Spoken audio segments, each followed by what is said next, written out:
Hello, everybody. Well, today's kind of a boring video. It's late and should have got up earlier, but we've been running around today, getting stuff. Tomorrow, we are going over to my in-laws to have Christmas with them, but I am not going to be filming that because I need to respect their privacy and, you know, I don't want to do anything that they wouldn't like, and I don't think that they'd like it. So that's that. I'll show you whatever I get, but you know, I guess Vedfam for December is coming to a close pretty soon here. Yeah, 2 more days. And it's been interesting and it's been fun. Considering that I did it through one of the most stressful months there is. I can't stand this month. I think, you got to face everything. There's all the stuff for Christmas and all the gifts you got to get. And then, you got to face the end of the year coming. And then you got to remember all the people that you have lost throughout the year, whether it's on a personal level or even, famous people that you enjoyed watching on TV or, gosh, I'm burping a lot. It's a lot to hit you with. And for us, New Year's has never exactly been a good time. We've never had luck going out on New Year's ever in our entire lives. And, we tried the fancy restaurant and got set next to the kitchen door and the raw oyster bar with the guy coughing up phlegm the next table over us. God awful. We tried going to an old diner and ended up with really bad food and feeling sick afterwards. It's just, yeah, never been good. Now, I do have another book, just so you know, because I had the Pioneer, Conversations with the Pioneer Women. And this one is the same person, Conversations with Pioneer Men. So, for tonight, I'll read a couple short ones. And tomorrow, I'll make a video tonight for tomorrow, since I won't be here. I am going to read a couple more. This one, of men. Because I think it's only fair to give a voice to both sides of it, I mean, I figured that from time to time, I will go between the two then, Make it kind of interesting. So let's see what to read. Because I hadn't even looked at this beforehand. That's a long story. That's going to take too long to read. Wow, that man was windy. Sorry. Winded.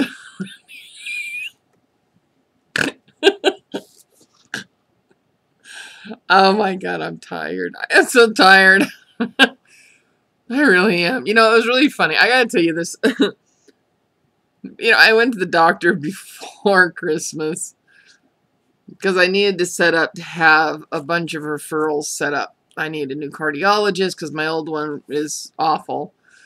I needed to see a doctor about my foot, which I go in on Thursday because I have an ingrown toenail, apparently, and it's been that way for quite some time, and it's just terribly painful. And I don't want to take a chance since I'm diabetic, so I have something funny to tell you about that. And I know you guys are probably going to, the men are probably going to go, ew, but the women, I think, will get a bigger kick out of it. Yeah, guys might, as long as you're not, prudish. What I wanted to say is that when I went to the doctor, my blood pressure was up. And I even said, I think it's just the holiday stress. And when I went in to go get the heart monitor put on, my blood pressure was down. And I'm like, yeah, because it's after the holiday. It was low. So it really does affect you, And the funny thing is that I had to get a referral to go see the cardiologist, to go see a podiatrist, and to go see a gynecologist. And I know this is too much information, but this is very funny. I get the papers, the referrals, and my referral to the podiatrist was for irregular menstrual cycle. And I said, oh man, I messed up on this. So when I knew they were going to be calling, I sent him, and I tell him that now it's for an ingrown toenail. He's going to go, oh man, I just bought stirrups and read a whole book on the subject. Dang it. I thought I was going to try something new. I mean, why do I see a podiatrist about something like that? All right, they sent me a good one. All right, enough of the silly stuff. I'm sorry, but it just cracked me up. So, now I'm going to read you a little bit of stories out of this. All right. Sorry, it's just... let's see. O.A. Waller, Salem, Oregon. Oh, and thank you, everybody, by the way, for the comments. I know I haven't been writing back, but it's just because I've been so busy. I will comment on the last few. I want to thank everybody for all the nice comments. I'm glad you liked looking at my dad's workshop out back. It's pretty cool. You know, it keeps him busy. He goes out there and sits, you know, and works on engines or motors, not engines, motors, and reads and listens to his classical music, and he is just happy as can be, you know. So that makes me feel good. He built that after my mom passed away, so he'd have a place to go. Okay, and I hope you all had a nice Christmas. It was very nice. So I'm back to O.A. Waller, Salem, Oregon. When I was a boy, Temecula, Oregon, to give its present name, Salem, was the favorite camping ground of the Indians. I have seen hundreds of Santiam Kalapuya, I hope I'm saying these right, and Mo'olala Indians passing through Salem on their way to get to the mountains to pick huckleberries and to get their winter supply of jerked venison. In those days, of course, there were no fences in the country and not nearly so much timber as there is now, and very little underbrush for the Indians to keep the small growth down by running fire through it.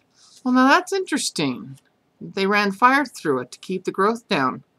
Kind of like they have to do when they do those controlled burns sometimes. And that was January 22nd, 1924. The next one's really short. F. Peak Walker, born on Joe Meek's farm in 1852, Portland, Oregon. My father started for Oregon with a bunch of brood mares, intending to go into the stock business when he got to the Willamette Valley.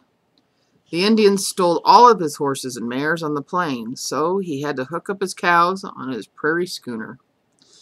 That was January 5th, 1927. That was red. Well, this one's much later. Butler's Fantastic Milch Cow.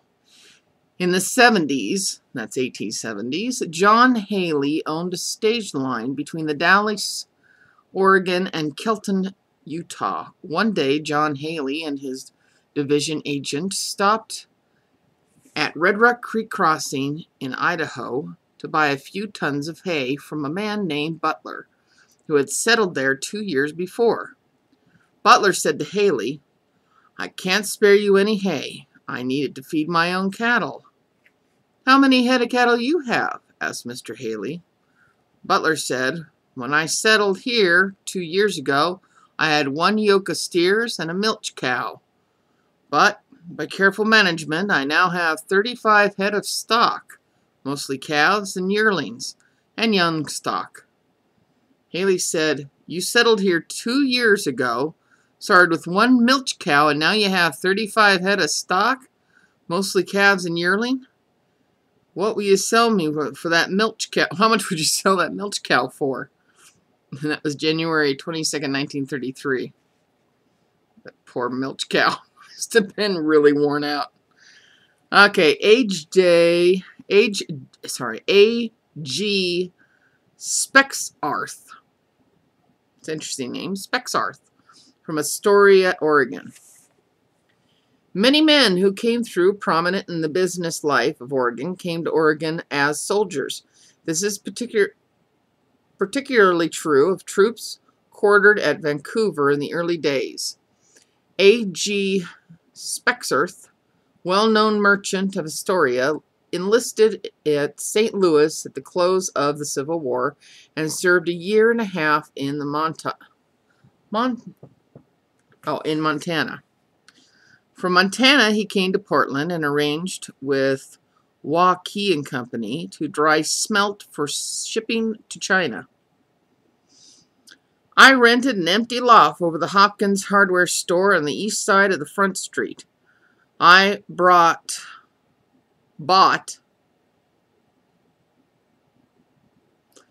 now that word I don't know. Scenes. I bought scenes, S-E-I-N-E-S. Scenes, and employed a number of Chinamen to do the scening and help dry the smelt. While my scenes and equipment were stored in the loft, a fire broke out, burning many books on Front Street. No, blocks. Like I said, I'm tired, I'm sorry. Many blocks on Front Street, including the Hopkins store. All of my equipment, of course, was destroyed. I decided to purchase new equipment, but just at that time, trouble that had been brewing with one of the partners at the Waukee Company over the price he was to pay for another man's wife broke out. The man who had contracted for the wife brought suit, and Judge Matthew P. Deedy ordered Tom Young to bring the parties into court. The marshal went to Waukee's place, and either the Chinaman didn't understand what he wanted or distrusted the white man's justice. In any event, he refused to go. In the mix-up, the marshal killed the Chinaman. As he was prominent, his friends gave him the biggest Chinese funeral that Portland had ever seen up to that time. The religious services were held on Alder Street, and there was plenty of roast duck and roast pig, with funeral offerings of all kinds. These were loaded into express wagons and, preceded by 2 brass bands, went down the Stark Street ferry and thence to Lone Fir Cemetery.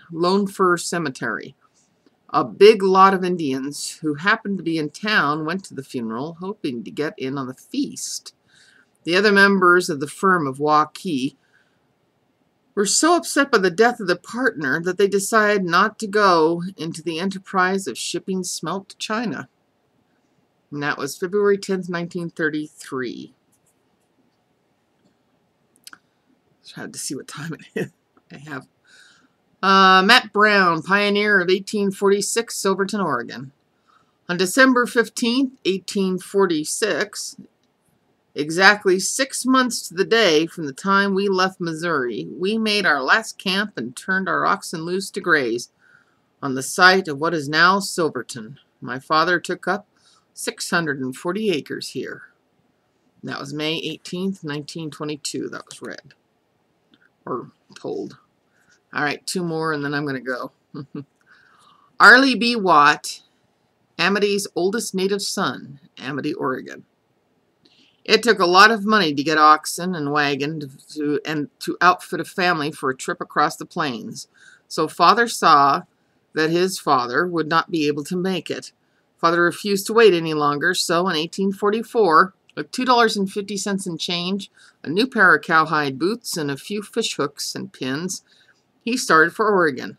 By the time he had reached Burnt River, he had turned his $2.50 and his fish hooks, that was a cat, sorry, over in numerous swaps until he had acquired a cow and a rifle. Food was short, so another young man, father struck out ahead of the immigrant trail across the Blue Mountains. The snow lay deep in the mountains, and they ran out of grub and traveled on their nerves. Near where Pendleton is now, they met some Indians to whom Father traded some gunpowder for potatoes. Father shot several grouse, so they let out a few holes in their belts and ate till their belts were tight. They went to the Whitman Mission, where they waited till the immigrant train came up. And that was told on September 20th, 1923. And the last one, Franklin Pierce Weller, Gold Beach, Oregon. We lived at the bridge about 18 miles from Bend. We put in 6 years there, raising horses.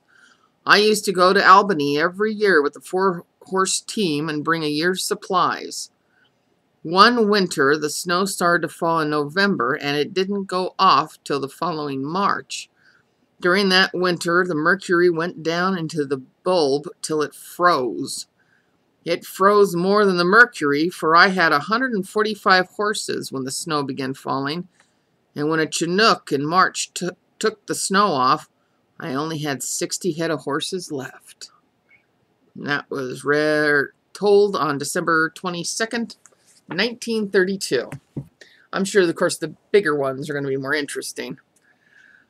All right, so until tomorrow, I hope you all had a good day, have a pleasant evening, and I will see you then.